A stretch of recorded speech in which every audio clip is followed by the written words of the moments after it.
السلام علیکم۔ السلام۔ شیخ صاحب میرا سوال یہ کہ عربی زبان کا لفظ اللہ کیا اس کا کسی اور زبان میں ترجمہ کیا جا سکتا ہے؟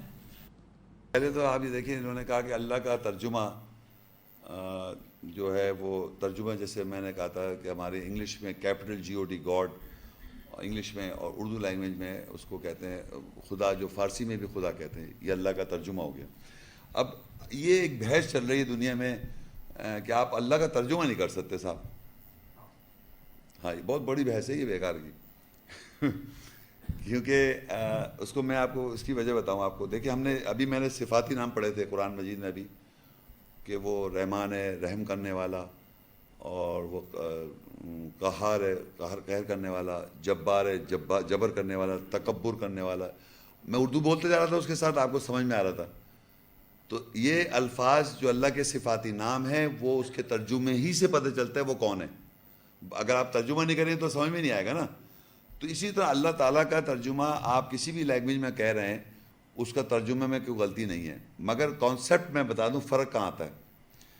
ہوتا کیا ہے کہ اب انگریزی لینگویج جو ہے وہ ایک لینگویج ہے، وہ کسی کی پراپرٹی نہیں، کیونکہ قرآن میں اللہ تعالیٰ کہہ رہا ہے، وہ لکھ لیں آپ سورہ روم 30 اس کی 22 آیت ہے، وَمِنْ آیَتِهِ خَلْقُ السَّمَاوَاتِ وَالْأَرْضِ وَاخْتِلَافِ أَلْسِنَتِكُمْ وَأَلْوَانِكُمْ إِنَّ فِي ذَلِكَ لَآيَاتٍ لِلْعَالِمِينَ۔ اور اس کی آیت میں سے آسمان اور زمین کی تخلیق کرنا اور تمہاری زبانوں اور تمہارے رنگوں کا مختلف ہونا، بے شک اس میں جہان والوں کے لیے نشانیاں آیات ہیں۔ تو اللہ تعالیٰ بتا رہا ہے کہ جو مختلف زبانیں بولتے ہیں اور مختلف لوگوں کے رنگ ہیں، یہ اللہ کی نشانی اور اللہ کی آیات ہے۔ تو اگر آپ ترجمہ کسی اور زبان میں کر رہے ہیں، وہ ہے اللہ کا، آپ نے انگلش میں کیا فرض کریے گاڈ، کیپٹل GOD گاڈ، تو وہ اس کا ترجمہ ہے اس لینگویج میں۔ لیکن فرق کب ہوگا؟ جب کرسچن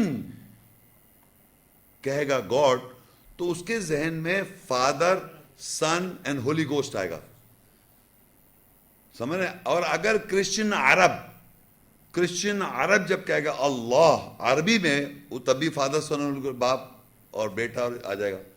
تو وہ تو کانسیپٹ میں فرق ہے کہ اگر ایک عرب کرسچن ہے تو وہ اللہ کو اللہ کہے گا، لیکن اس کے ذہن میں اللہ باپ ہے، اس کے ذہن میں روح القدس بھی اللہ ہے اور بیٹا بھی اللہ ہے۔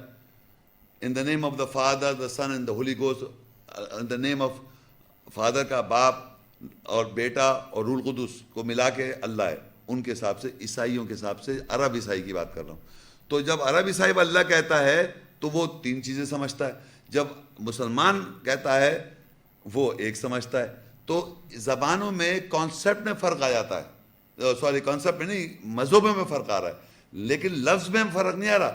تو اگر آپ اس کے معنی دیکھیں گے انگلش میں گاڈ کو، تو وہ مختلف کانسیپٹس کے معنی لکھے ہوئے ہوں گے، کرسچن کانسیپٹ بھی لکھا ہوگا، مسلم کانسیپٹ بھی لکھا ہوگا، جو کا کانسیپٹ بھی لکھا ہوگا، اور اگر ہندو کا کانسیپٹ ہے تو اس کا بھی لکھا ہوگا۔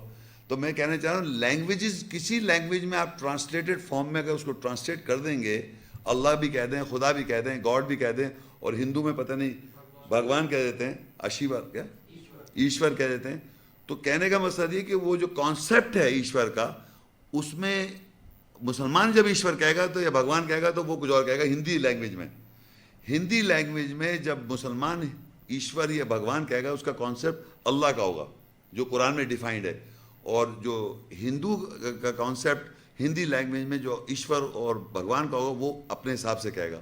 تو لینگویج میں ٹرانسلیشن میں کوئی پرابلم نہیں ہے، جب تک کہ آپ کا بلیف پہ فرق ہے، وہ کانسیپٹ پہ فرق ہے کہ آپ کیا سمجھ رہے ہیں خدا کو، اللہ کو، میں کیا سمجھ رہا ہوں۔ پہلے کہ وہ اسٹڈی کہاں سے کر رہا ہے، ہاں، وہ کہاں سے اسٹڈی کیا، اس کی کہاں سے اس کے پاس نالج ہے، مگر لینگویج میں آپ کہہ سکتے ہیں۔ میں یہ کہنا چاہتا